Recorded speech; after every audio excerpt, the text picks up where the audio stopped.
Okay, here's where we left off with the third video. So we have your code here that was generated by the Blockster system. Okay, we're going to leave the Blockster system for a while, although you can still go back and build some things and then transmit them over. That's just like we did with the Control-C, Control-V copy-paste thing.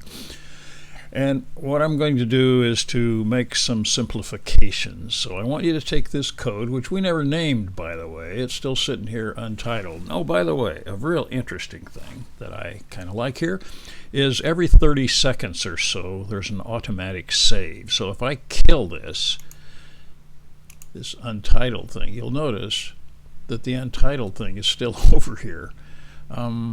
So if you double click it, it comes back. What I want you to do is to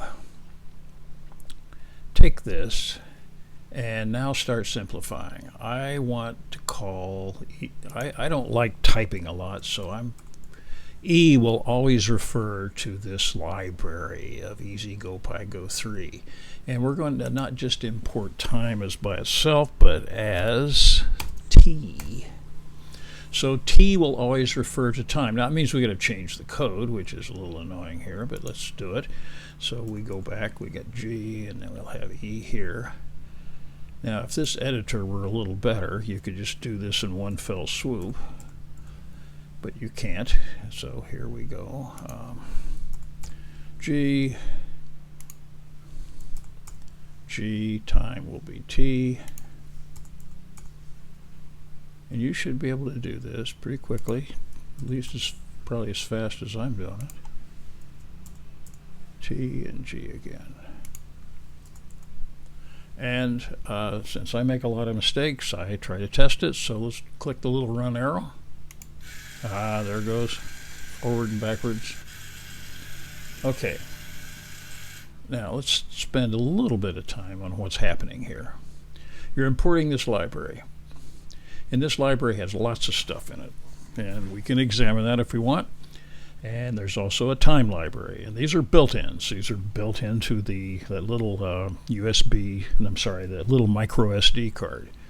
And when you say G equals E dot, the E dot says, hey, take whatever E is, and that's this GoPyGo, and then give me this thing, which happens to be the EasyGoPyGo3, and that's what they called it in the library. And this also has a lot of things in it. This library, by the way, has a lot of sensors in it. But this one has all these commands. So you'll see this dot notation all the time, and you'll get used to it.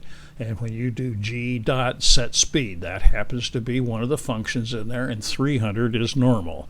You can go from 0, well, you're not going to do 0, but 0 to 500. And you do G dot forward. And remember, you always have to have these parentheses out here. And this just says, hey, don't do anything for 3 seconds, because otherwise you just go to the next step and it'd take the thing backwards right away. And so you get here and you go to stop. So you have dot notation, and that's it. So look, get this to work. And hey, until you finish, until you get this working, there's no point going forward.